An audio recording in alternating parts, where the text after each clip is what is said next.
What's going on, guys? Aarava here, and welcome back to the last question mark challenge. This one for the Belgian Grand Prix. Today we're going to be driving as Max Verstappen, starting from P20, last place on the grid, and seeing how far up the order we can get in a 25% race. And this time, unlike the last time we did it for the Hungarian Grand Prix before the summer break, we can actually do this challenge on the official F1 2017 game now. So that's going to add some spice, obviously, as the AI are going to be a little bit better and harder to overtake, and they'll defend a little bit harder, especially with the Red Bull car, obviously lacking a little bit of straight line speed. But of course, this is being uploaded straight after the real-life Belgian Grand Prix. So do let me know what you guys thought of the real-life Grand Prix in the comments below, and you guys can have a little discussion amongst yourselves about the real-life Grand Prix. And inevitably, maybe I'll jinx something in the commentary box today in this video, because I'm doing this commentary before the real-life Grand Prix, and so there's always a chance I can maybe jinx something for the actual race, or get something horribly wrong. I mean, last time when we did it at Hungary, the actual challenge I did with Fernando Alonso, I think I actually matched his position quite correctly there. So we'll see what we can do today. Obviously, Max is not starting from the back in the real-life Grand Prix,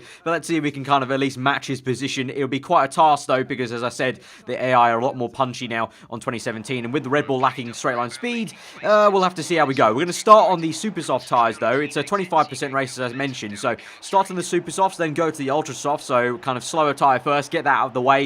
If we can make a load of overtakes on this first set of tyres, and then we can go even faster right at the end on lower fuel, then that'll be good. And we've got a lot of rich mix to use up. We've got extra fuel there, so we're going to go straight into it. We go to 5 red lights for the Belgian Grand Prix. 11 laps ahead of us here for this challenge today from P20 on the grid. We're underway, and straight away we overtake one of the Sauber cars of Marcus Ericsson down the inside. We're going to dive it down the inside of the 2 Mclaren cars, and as they sandwich a Toro Rosso, and Vandoorne squeezed us into the apex into turn 1, so that's compromised my line on the exit, but we have gained 5 positions, so I can't complain too much. That's a very good turn 1 and the start of this Grand Prix, as Hulkenberg has a little look on Daniel Kvyat, doesn't make the move. So as we go up Rouge now towards down the Kemmel straight now, Hulkenberg sparking away, getting the slipstream on Kvyat, but we're going to get the slipstream on him, use him as a really good tow. Look at that. We go 3 wide now with the Renault as well on the right hand side, down the inside in the middle of them, and we just about managed to slow the car down there. A lot of overspeed there with the slipstream I got off the Toro Rosso car, just managed to go down the gears in time,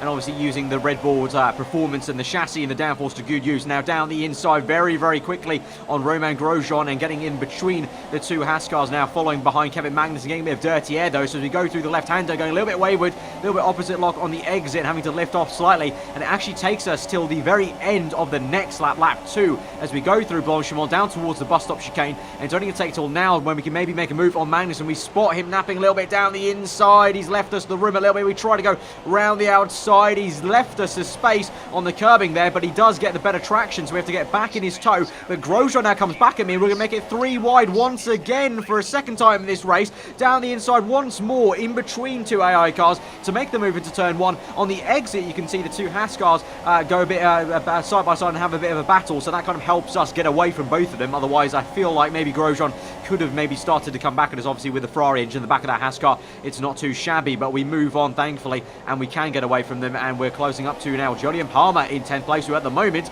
is doing better than Nico Hulkenberg, which was kind of the case in Saturday qualifying, at least up until Q3, where then he eventually got the penalty, obviously, in the failure on his car with the gearbox, I think it was. But we overtake Palmer down the inside into turn 1, up into P10 now, so already in the points. We're only in lap 4 out of 11, so I think pretty nice sailing for now. But now maybe it gets a bit trickier, because we've got Perez, I believe then it's Lance Stroll in the Williams car, and then maybe Esteban Ocon. So all 3 of those cars, obviously, with the Mercedes engine, it's going to be a bit harder. Even against the Renault car, the Works Renault, look at that. Palmer actually keeps up with me. I'm running, I think, 6.6 wings, so default here at Spa, because I wanted enough downforce in the corners, but obviously wanted to not go higher to kind of negate the kind of drag and kind of accentuate the drag, I should say. So we're kind of on default wings, but the Renault are able to keep up with me briefly, but then eventually through the corners like Pouon, going flat out in the Red Bull car, we can get away from him and now catch up to Sergio Perez. You can see how much time we've gained through those S sections, and now as we go down to the back straight up into Rich Mix, obviously you can clearly see we've got quite a bit of fuel to burn on Rich Mix, so we're definitely going to be using that, probably more so on the Ultra Soft. So I'm not going to be using the Rich Mix in a hurry right now at the moment. I'll save a bit for the Ultra Soft period, because obviously that's the fastest tyre. But we do once again go down the inside of another car. Perez locking up there on the front right, so we go around the outside, and it looks like he's dived into the pits there. So proper good timing there for Perez then, as he gets overtaken by me. comes in for what will be effectively the undercut. But obviously all these guys around us are on ultra softs. You can see Hamilton's already made his pit stop as well, so he's on to super softs now. But we're up into P5 as everyone starts to make their pit stops. I would expect Ocon and maybe Stroll, I think that is ahead of him, to make their pit stops on this next lap at the end of lap 5. But as we go up the hill now back to the Kemmel Straight, we are going to get DRS on Ocon, so we'll use that to our advantage to try and close up. Will he maybe make a move on Stroll? Don't know if he'll have the speed to actually make a diving move. No, he doesn't, but he is going to get caught up behind Stroll in his dirty air, especially into this sector 2. That's going to hinder him a little bit, so we may be able to use this to our advantage as we swing through, revving out 4th gear so much through that right-hander to really plant the car down. And then through this very understeery right-hander, we just have a little bit of a nip on Ocon. I can maybe sense we can make the move. We go through side by side, left-hander, so close, but no contacts made there actually between our two tyres, but it was oh so close. Now into Puon, can we make it down the inside? We're going to actually brake a little bit early, but mid-corner Ocon just doesn't have the downforce compared to the Red Bull car, so we go down the inside. We're up into P4, and that's a pretty damn nice move. Bit patient there, definitely had to be very kind of hesitant trying to make that move. I've lifted off quite a few times to make sure it didn't make full contact with Ocon, but eventually our patience kind of comes through and prevails, and we do get that move. And so now we're up into P3, and what will turn to P1 as we cross the line, as you saw the Williams car coming to the pits and everyone else in the pits. So at the moment on the top left, looks like it's Hamilton and Bottas leading a 1-2 for Mercedes. I say that though, Vettel's now up into 3rd place. So right now at the moment, in a net 1 and 2, it's pretty much like it is in the real life scenario, at least off the front row of the grid in qualifying. Obviously, as again, I have no idea what's going to happen in the real life Grand Prix. I may just be jinxing it, but if nothing goes wrong, I would assume maybe that for both their sakes, that Hamilton and Vettel end up either 1 or 2 or 2 and 1, whatever way you want to say it. Obviously, both of them in a championship hunt. Otherwise, if one of them has the disaster, that's going to be quite tasty, though, for the standings. But anyway, we are moving on to the end of lap 6, and now it's time for us to come in. As you maybe saw through the S section at the end of sector 3, the Red Bull started to understeer a tad. So even though the tyres, the percentage was only 33% or something around that on the tyre wear, even though that doesn't sound too bad, the tyres started to go off a little bit, and it was definitely time to come in for the ultra softs. 5 laps on ultra softs, I think that'll go the distance. I mean, obviously you saw the AI cars go 5 laps, so that's fine. We were a little bit delayed, not going to lie, on the clutch release system. It took like 1 or 2 more seconds than I wanted to actually release the clutch off that manual pit stop there. But as we come now through the pit exit and go a little bit wide, nearly cut the line there, we come out just behind the Williams car. It's actually going to be Sergio Perez up ahead of Stroll here. So Perez has made the undercut work, an absolute treat there. Remember, we just about overtook him, and then he came into the pits on what was lap 4, I think.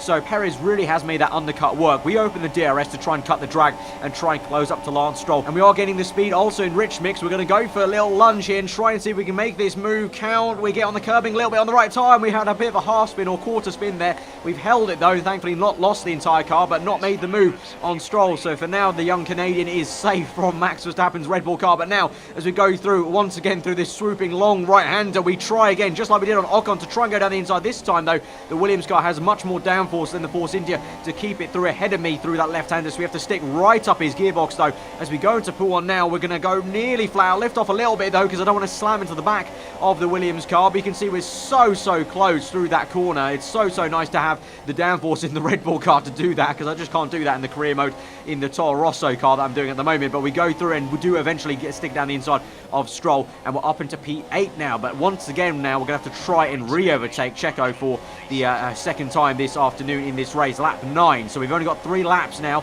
including this one. So as we climb up the hill towards the Kemmel Straight, we'll get DRS. We're in Rich Mix already, so as we basically already now max out 8th gear, but we climb through those last few miles per hour, gaining the speed in the toe. We're going to try and maybe, no, Perez is locked up. I was going to say maybe we could send it down the inside. Didn't even need to. We broke a little bit earlier, and Perez bottled it for the second time I've seen in this game, because if you guys saw the career mode episode I posted yesterday at the British Grand Prix Silverstone, in that that career mode episode, Perez locked up into the last corner, into the chicane at Silverstone, and allowed Carlos Sainz to overtake him. So for the second time in this game, I've seen Perez's AI car double lock up and bottle into a corner, which it's kind of surprising, really, because if Cody's have coded that in, that's not really a characteristic I would kind of put together with Perez. But yeah, it's kind of a pattern now. That's happened twice now to Perez, so I don't think it's a coincidence at this point. I definitely do think that's maybe a little thing. I don't know. Maybe, I don't know. Let me know your thoughts. But anyway, as we move on now, we do overtake Carlos Sainz there under blue flags, quite weirdly, as we went up the hill through Rouge. And you can see up ahead of us, though, Daniel Ricciardo has overtaken Sebastian Vettel. Vettel's got an issue here, and our teammate is just up the road, but he's overtaken a Ferrari car. And if that happens in the real-life Grand Prix, that'll be absolute scenes in the opening laps. We did hear, I did read just before the Grand Prix that Verstappen was planning on a very, very aggressive lap one, as well as I'm guessing Daniel Ricciardo would as well. So if that does happen, or that did happen, I should say, in the real-life Grand Prix, that would be a very, very nice mad thing to happen. But Ricciardo, yeah, he is ahead of Vettel now, and we're staring at the back of the gearbox of Vettel. Didn't think I'd be seeing the Red Bull, seeing the Ferrari or the Mercedes cars in this race, to be honest. I thought maybe we could catch Ricciardo, but not one of the Ferrari cars. So Vettel definitely does have some sort of issue. He's on the super soft tyres, but we're gaining all the time here through the corners now down the main straight. You would think the Ferrari car would have us for chips here down this straight, but we've got this slipstream, we've got the exit, and now we're going to go side by side as we go through Blanchimont now. It's going to be very, very tight. We're on the inside, though, this time. Obviously, Verstappen very familiar. We're going around the outside of this corner. We go down the inside of Sebastian Vettel. We're going to leave in the room because he's still got his nose there, but into the bus stop chicane, we do get the move done. Under braking, Ericsson out the Grand Prix, so we're down to 18 runners, but now as we move on towards lap 11, we can now look at the back of the other Red Bull car, Daniel Ricciardo, crossing the line for P6. So can we get P5 and overtake our teammate on the last lap of the Grand Prix? We lock up into turn one. That's not going to help us a little bit, but let's get the overspeed. We've got definitely a lot of rich mix, still quite a bit of rich mix to use on this last lap. So let's push as hard as we can. And you can see now I'm going to lean in between Pouon, and we're going to go to lean again as we go through the S section, because I'm a little bit marginal now on fuel. So I want to double make sure I don't run out of fuel on the line, and make sure I have enough rich mix for the back straight to get the slipstream through Blanchimont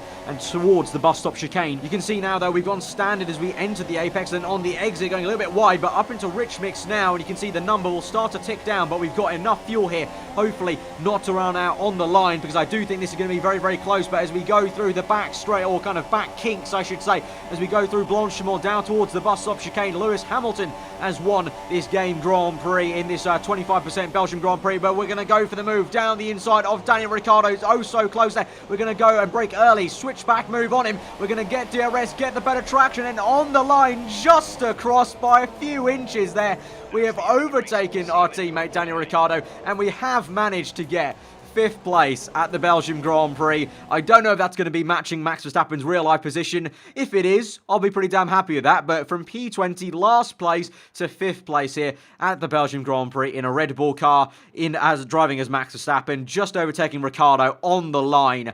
I'm going to call that a success, and that was a really, really fun race, especially that last lap, pushing flat out to try and catch Ricciardo and just getting it on the line. Absolutely awesome, absolutely awesome. So guys, if you have enjoyed that video as well, smash that like button. Let me know what you thought in the comments below of the challenge and the race. And also, as I said at the very start of the episode, do let me know on what you thought of the real life Grand Prix. The podcast won't be out today, unfortunately, because I tried to get some guests, but a lot of people are busy, obviously, playing the 2017 game straight after the real life Grand Prix. Obviously, the hype is quite real for the game. So the podcast will be coming out tomorrow for like the race review of the Belgian Grand Prix. So if you're a fan of the podcast, that'll be coming out tomorrow. So look out for that. But once again, hit that like button if you did enjoy it. Let me know what you thought in the comments below. If you're new around here, then do get subscribed for weekly Formula 1 content and other motorsport content. I've been Aarava. Hope you enjoyed the rest of your day. Goodbye.